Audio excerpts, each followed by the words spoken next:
బాబు గారి విధం బ్రహ్మాండంగా ఉంది. ఎందుకు బాబాయ్ బ్రహ్మాండంగా ఉంది? గ్యాస్ బండలు ఇచ్చాడు, పథకాలన్నీ బాగా ఇస్తాడు. జగన్ ఇచ్చాడు, 18,000 అన్నాడు, 2 సార్లు వేసాడు. యాత్న బట్టన్ నొక్కుతున్నా అన్నాడు, ఉత్తు బట్టన్ నొక్కాడు. నిజమైన బట్టన్ నొక్కలే నొక్కల అందరికి పడ్డాయి అంటున్నారే. ఏది పడింది? ఒక రోడ్డు వేసాడా వాడు వచ్చినా, ఒక రోడ్డు కూడా ఇలా, ఒక్క రోడ్డు కూడా పడలేదా? ఒక్క రోడ్డు అన్ని గుంటల మీద ఎక్కడ చూసినా కానీ. ఓకే, మరి జగన్ ఉన్నప్పుడు బాగుందా, ఇప్పుడు బాగుందా? ఇప్పుడే బ్రహ్మాండంగా ఉంది. ఇప్పుడే బ్రహ్మాండంగా ఉంది. సూపర్ 6 ఏమైనా వచ్చినాయా మీకు పథకాలు? సూపర్ 6 రాలా, ఆడి బాగుందా? ఎవరిది? చంద్రబాబుదా. సూపర్ 6 అంటే మొన్న పథకాలు సూపర్ 6 అవి బాగానే ఇస్తున్నాడు. అవి బాగానే గ్యాస్ బండ్లు ఇస్తున్నాడు, మళ్ళీ పింఛన్ బాగానే ఇస్తున్నాడు.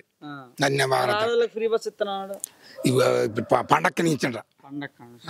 ఓకే ఓకే బాబాయ్, మొత్తానికి అయితే నీకు నచ్చిందంటావు? బ్రహ్మాండంగా ఉంది ప్రభుత్వం.